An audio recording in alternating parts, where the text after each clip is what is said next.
Do you know what a box test is? And have you ever wanted to do one but didn't know the right way? I'm going to walk you through the process and show you why it's so important.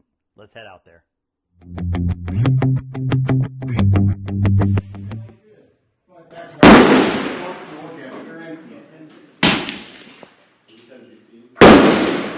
right, here we go. Box test number 3.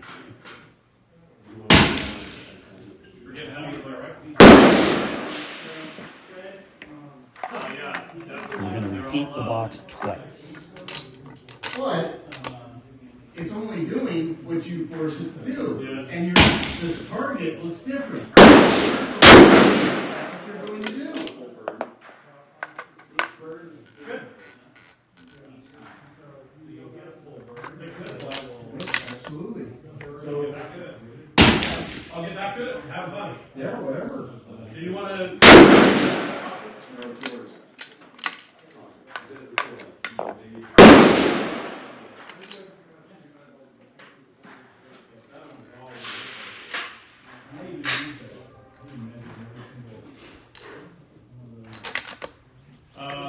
Bottom left. Yeah, bottom left and bottom right are empty. So I also got H110.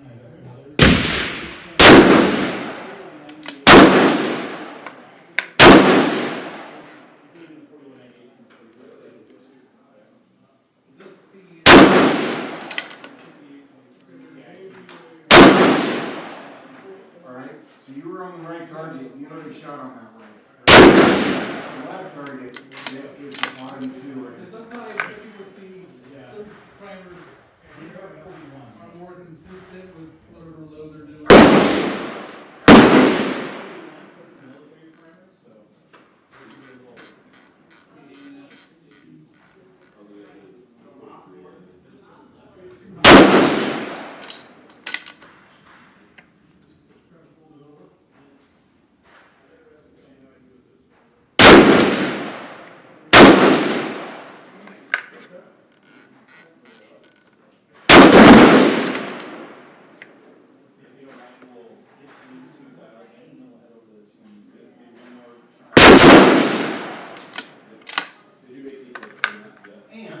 Target looked different to you there. They're dead center. In fact, one was dead center. The other ones are all right in the center. I'm having to look away. Just what I see, I'm back on target. And when it's a different color, it's hard to make it so it's actually there. So, yep, that's the way it works.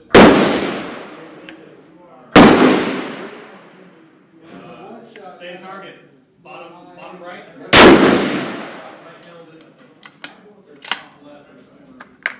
Where are you shooting the top right? Oh yeah. The left target. All right, let's see what that looks like. Now that we have shot this box target test, what are we going to do with it? Well, there's two things. The first is we want to see if the turret is moving the reticle up the appropriate amount. So does 1 minute truly equal 1 minute? And keep in mind, we're not talking about an inch, even though we're at 100 yards. We're talking about 1.047 because that does stack over time. And that's really important because if you're doing something like a 20 or 30 minute tall target test, that adds a lot. I mean, that can add like an extra, what is that going to be? If we do the math real quick here, that's an extra 1.4 inches at 30 inches. So you could conceivably get at what you think is bad data if you're not taking into account what actual MOA is. So we are at 100 yards. We are looking for 1.047 times whatever our come up and horizontal adjustment was. In this case, I moved up 10 and over 10. So center to center, we're going to be looking for 1.047. And then right to left, we're looking for 1.047. And then we are also looking to make sure that it is square. Now, if it goes up 1.047 or 10.470, I guess it would be, then, you know, that would be also indicative of working correctly. But we're going to be actually drawing a box again using the internal measuring system of Shotmarker to show if we are getting good tracking both vertically and horizontally. So let me go ahead and bring up a box here. And here's the first thing we're going to do is we're going to make the box bigger than we need to. And you can see that up here, I've only made these shots as record rounds. Somebody ended up putting up a target right next to mine, and so they were railing off some rounds out of an AR, and it was picking up like ghost rounds over here. But it doesn't affect any of my measurements that are happening here. So you can look, if we take the average of the two shots that are coming in, this thing is perfectly square, 10.8 by 10.8. So that tells me that my scope is tracking really, really well. I mean, it's just, dead on.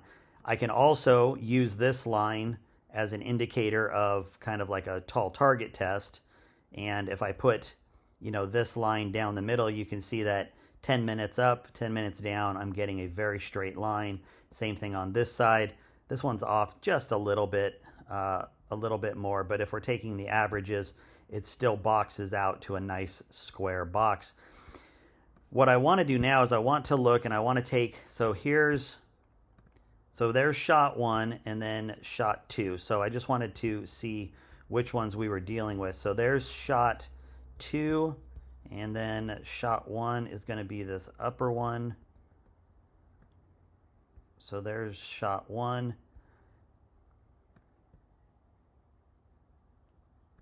Yeah, so that's shot 1, and that's shot 2. And you can see that in this case it was 10.2 as opposed to 10.47. So we're talking, a minimal amount of variance. And if I take shot 2, and then where's shot 3? So that's shot 3. So there's shot 3, and the width is 10.2. And then if I go to shot 4, I need to make sure I include it in there. And, I don't think I had this one included. It gets tricky because it wants to measure down here. So let me do this. So here's, yeah, so you can see here I'm measuring shot 2 and then shot 3, and I am at 10.5. So 10.47 is where I should be. So I am 3/100ths off of having perfect tracking left to right. If I look at shot, let's go back here and go shot 3, and then we're going to bring this over, and you can see how this one's not being included when we make this box. See how that one lights up white, but not, see how that one, so we want that, and then we want to come down to shot 4, which is the bottom shot, and we're at 10.6. So we're just a hair over on this side, but on the other one, so it's really, really close. But the fact that the average tracking is a perfect box here, boom, boom, boom, boom, 10.8, 10.8. This tells me that aside from any personal input that I'm influencing here with my shooting, because you have to keep in mind, these shot groups are, they're 0.4, 0.4. Let's see here. These small ones don't like moving sometimes, and it's harder on a computer. 0.4. So these groups are pretty consistent. 0.2. So 1/4 inch, just under 1/2 inch. So these are definitely, they're tight enough to give me the data that I'm looking for on this particular thing. So that's what I'm looking for when I shoot a box test like this. Now let's move on and show what I do with a tall target test at 100 yards. It's going to be similar, but just a little bit different because we're going to give it just a little more elevation this time. They're right at the 6 o'clock, and all right, this is going to be just a quick tall target. What I did on that last one, this is an experiment, was We're going to go I up took my 5. red dot off of it and then back onto it again. All right. Rather than 42 seconds. looking away, to let my eyes fatigue go away. Which is better? Move the red dot off target, back on target. How about that? Look away both eyes. breathing. Because breathing, your eyes actually don't have to focus when you. So if you breathe again, your eyes will be. And this is what the data looks like from the tall target test. So you can see we had 0, I believe this was 5, and then we went all the way up to 12 minutes. So we jumped a little bit further here than here. And we're going to do the same thing. We're going to just build a quick box. And I want to look at two things. The first is I want to see, like, here's the line down the center. So this automatically creates this line because it's tracking center of bullet to center of bullet. And you can see that it's just about a 1/4 inch. In fact, it's 1 bullet width is the difference from center to center. So even though it looks like this is quite a bit more left, it really isn't. I mean, these two are overlapping about half of their bullet. So it's pretty darn good. And again, these two are almost identical on their centers. So for 17 minutes, or I'm sorry, 12 minutes worth,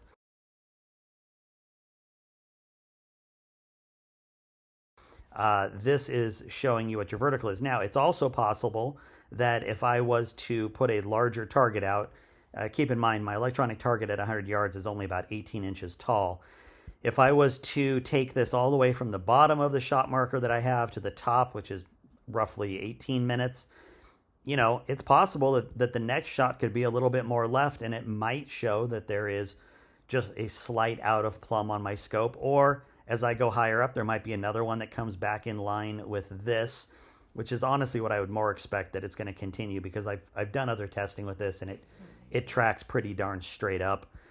But these are the things that make it easy with the shot marker to look at, so I can see trends. Now, if I shot this one, and then this one came a little bit to the left, and then this one was a little bit more left, then we would be seeing kind of this angle trend over here, and that would give me a little bit more pause. But as it sits, it's pretty good. Plus, we had that box test, which, you know, did show that it was tracking really good up and horizontally, you know, vertically and horizontally. So these are two really easy tests that you can do at the range.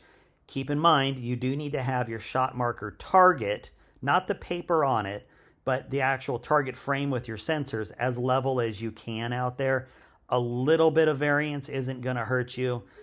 You're still going to see the generic trend that you're looking for, but you really want to try to make sure that when you're building the frame, putting the hangers on, all that kind of stuff, that it is as level as possible. And then, of course, you're at the mercy of the range and whatever kind of target frames they use. I know how that goes. I do put shims in my target to keep it straight and vertical.